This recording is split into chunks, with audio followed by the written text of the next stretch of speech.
भारत के प्रधानमंत्री माननीय श्री नरेंद्र मोदी जी ने 5 फरवरी 2022 वसंत पंचमी के दिन हैदराबाद में स्थित चीना जीआर ट्रस्ट के प्रेमाइसेस में स्टैचू ऑफ इक्वालिटी का इनॉग्रेशन किया, जिसे रामानुजा स्टैचू के नाम से भी जाना जाता है। विश्व का सेकंड टॉलेस्ट सिटिंग स्टैचू, जिसको बनाने में 1000 करोड़ की धनराशि लगी और इसे श्री रामानुजाचार्य जी के 1000वें जन्म दिवस के उपलक्ष्य में इनॉग्रेट किया गया। आखिर कौन है ये रामानुजाचार्य?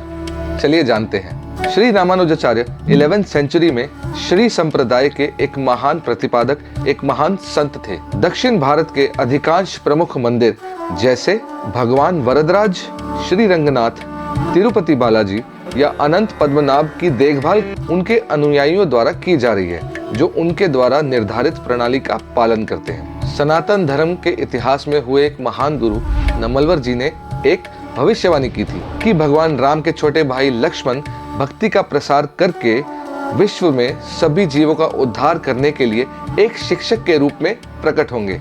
इसीलिए उन्हें नाम मिला रामानुजा, भगवान राम के छोटे भाई लक्ष्मण, रामानुजा।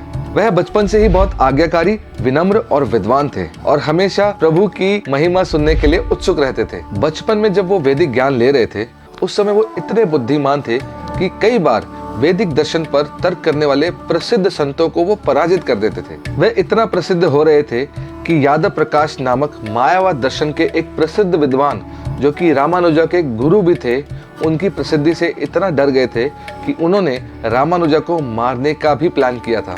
लेकिन भक्ति में दृढ़ विश्वास होने के कारण रामानुजाचार्य को स्वयं भगवान नारायण ने और लक्ष्मी मैया ने एक बड़े खतरे से बचाया। उस समय में यमुनाचार्य जी श्री संप्रदाय की बागडोर संभाल रहे थे। वे लगभग 100 साल के थे और उन्हें ये महसूस हो रहा था कि बहुत जल्द वो इस शरीर को त्यागने वाले हैं। मगर जाने से पहले वह श्री संप्रदाय की बागडोर रामानुजाचार्य के हाथों में सौंपना चाहते थे, क्योंकि वे जानते थे कि रामानुजा एक बहुत ही अच्छे भक्त हैं और बहुत विद्वान भी हैं। यमुनाचार्य जी ने रामानुजा को श्रीरंगम बुलाने के लिए अपने एक बहुत विशेष शिष्य महापूर्ण जी को भेजा। महापूर्ण जी रामानुजा के पास गए और जैसे ही उन्हें पता चला कि यमुनाचार्य जी उनसे मिलना चाहते हैं, वो बिना संकोच के तैयार हो गए और तुरंत श्रीरंगम के लिए रवाना हो गए।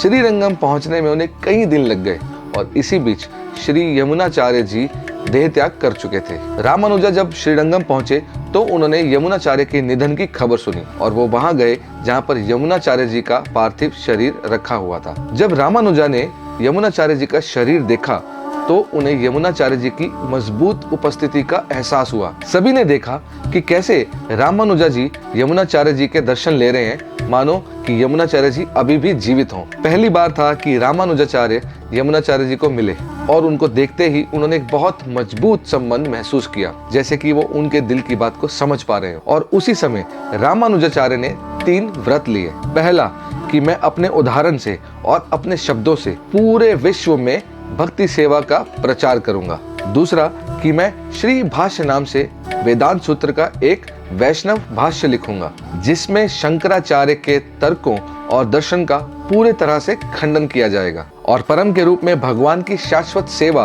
और शुद्ध भक्ति की स्थापना की जाएगी। और तीसरा, मैं अपने एक शिष्य का नाम व्यास देव के पिता पराशर मुनि के नाम पर रखूंगा। उसके बाद रामानुजा ने संन्यास दीक्षा प्राप्त की और उन्हें नाम मिला यतिराज, जिसका अर्थ है सन्यासियों के राजा। वैसे तो उनके जीवन में इतने सारे इंसिडेंट्स हैं जिससे हमें बहुत कुछ सीखने को मिल सकता है, मगर एक ऐसा इंसिडेंट है जिसको सुनकर हम ये जान सकते हैं कि रामानुजाचार्य एक उदार हृदय के व्यक्ति थे। शैलपूर्ण नामक एक महान भक्त रामानुजाचार्य से मिलने गए और उनसे एक सीक्रेट मंत्र शेयर किया और रामानुजा से उन्होंने ये भी कहा कि इस मंत्र को हमेशा सीक्रेट रखें और किसी को ना बताएं। इस मंत्र का जाप करने से इंसान मोक्ष को प्राप्त कर सकता है, मगर ये मंत्र किसी के साथ शेयर करने पे उनको नर्क में जाना पड़ेगा। रामानुजा ने इस बात को सुना और थोड़ी देर इस पर विचार किया। थोड़ी देर के बाद वो एक इमारत की छत पर चढ़ गए और वहां जाकर वो जोर जोर से चिल्लाने लगे कि मैं आप सभी को एक ऐसा मंत्र बताने वाला हूं जिससे आप सभी मोक्ष की प्राप्ति कर सकते हैं।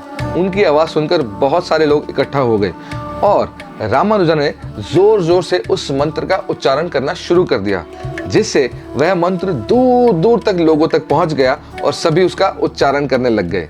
ये देखकर शैलपूर्ण जी ने रामानुजा को बोला कि तुम अब नर्क में जाओगे। और रामानुजा ने बड़ी विनम्रता से उनसे कहा कि मेरे यदि नर्क में जाने से लाखों लोग भगवान की शरण में जाते हैं तो मुझे नर्क में जाना मंजूर है। ये सुनते ही शैलपूर्ण जी ने रामानुजा को गले से लगा लिया और कहा कि तुम हो एक सच्चे भक्त जो भगवान के नाम के प्रचार के लिए अपनी भी चिंता नहीं करते। और वो सीक्रेट मंत्र क्या था?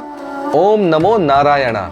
रामानुजाचार्य जी से दूसरों के प्रति उदारता यानी कंपैशन क्या होता है वो सीखने को मिलता है। रामानुजाचार्य जी ने अपना अंतिम समय श्रीरंगम में भगवान नारायण जी की सेवा में बिताया। लगभग 120 वर्ष की आयु में उन्होंने अपना देह त्याग कर भगवत धाम की ओर प्रस्थान किया। रामानुजाचार्य जी ने मुख्य रूप से इस बात का प्रचार किया कि हम और भगवान दो अलग अलग एंटिटीज हैं और हम कभी भगवान नहीं बन सकते। उन्होंने इस बात का भी प्रचार किया कि भगवान की एक इटर्नल फॉर्म है और वो गोलोक धाम में वास करते हैं। अगर आप इनके बारे में और जानना चाहते हैं तो मैं आपको एक बुक रिकमेंड करूंगा जिसका नाम है आइकन्स ऑफ ग्रेस, जो कि ऑनलाइन अवेलेबल है। आप इसको ऑर्डर कर सकते हैं और रामानुजाचार्य जी के बारे में और भी जान सकते हैं। और इस बुक में और भी कई संतों के बारे में बहुत सुंदर उल्लेख किया गया है। मैं उम्मीद करता हूँ कि आपको मेरा ये छोटा सा प्रयास पसंद आया हो। हरे कृष्णा।